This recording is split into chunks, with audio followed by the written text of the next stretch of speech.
Hello, Denver. After 12 years, my time as your mayor is coming to a close. And next week, we'll welcome and celebrate Mike Johnston as he takes the reins of our great city. You know, it's been an honor of my life to serve this great city. You made a grown man's childhood dream come true. This city helped raise me. It supported me and my mom, brothers and sisters during some of the most challenging times. It was here where an ambitious young middle school kid aspired to be Denver's first African-American mayor. And while I didn't get to be the first, as Mayor Webb likes to tell me, being second is just as good. Denver is where I started my career, raised my family, and committed my whole self to public service. And as I watched my children come into their own, we all had the privilege of watching our city rise like never before. When we started back in 2011, we were still in the grips of the Great Recession, but we fought through it and emerged as one of the country's fastest growing economies with strong reserves and a AAA bond rating. 12 years later, we're now boldly leading Denver's recovery from the global COVID-19 pandemic and its ongoing impacts to our city and lives. The job of building a city is never done, and a mayor's time in office is limited. So we know the work we set in motion doesn't always finish while we're here. Part of our mandate, though, is to address the challenges of today and set up the opportunities of tomorrow. My hope is that my administration built a solid foundation for the Johnson administration to succeed, a foundation that's built on the shoulders of the mayors who came before us. The pieces are in place for Denver to seize its future. They include $1 billion in infrastructure investments approved by voters who will make improvements in neighborhoods throughout the city and drive our economy forward for years to come. Many projects are primed to elevate Denver, from the revitalization of the 16th Street Mall and improvements to the Convention Center, to the National Western Center, to preserving the South Platte River, to expanding Denver International Airport.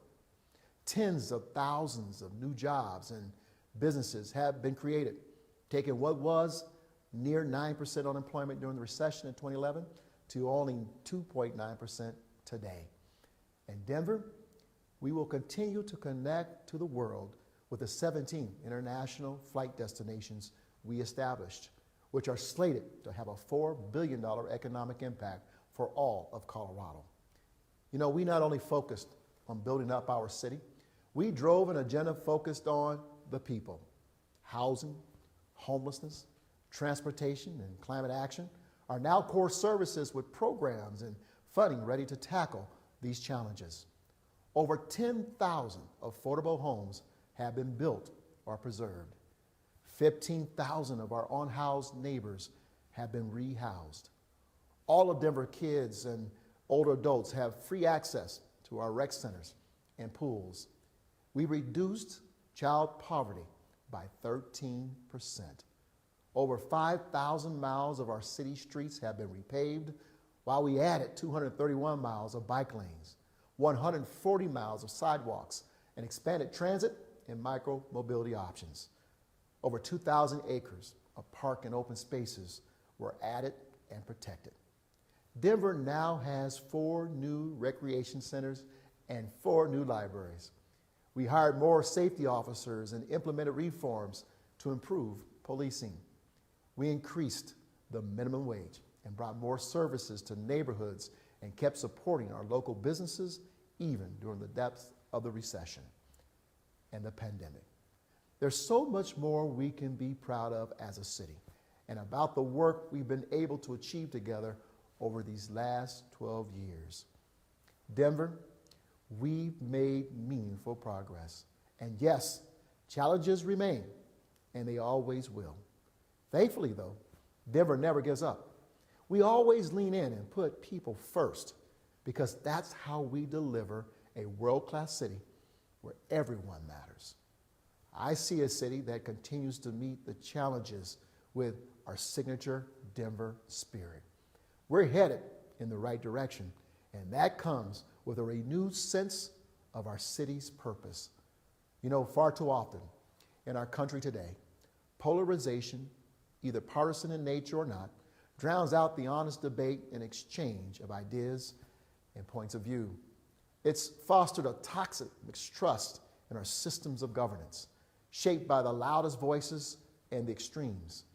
When attacks on basic fairness, on justice, on freedoms for women, our LGBTQ neighbors, and others are used as blunt force objects, when differences are weaponized to pit us against one another, the very foundations of our country's great experiment in democracy are under threat.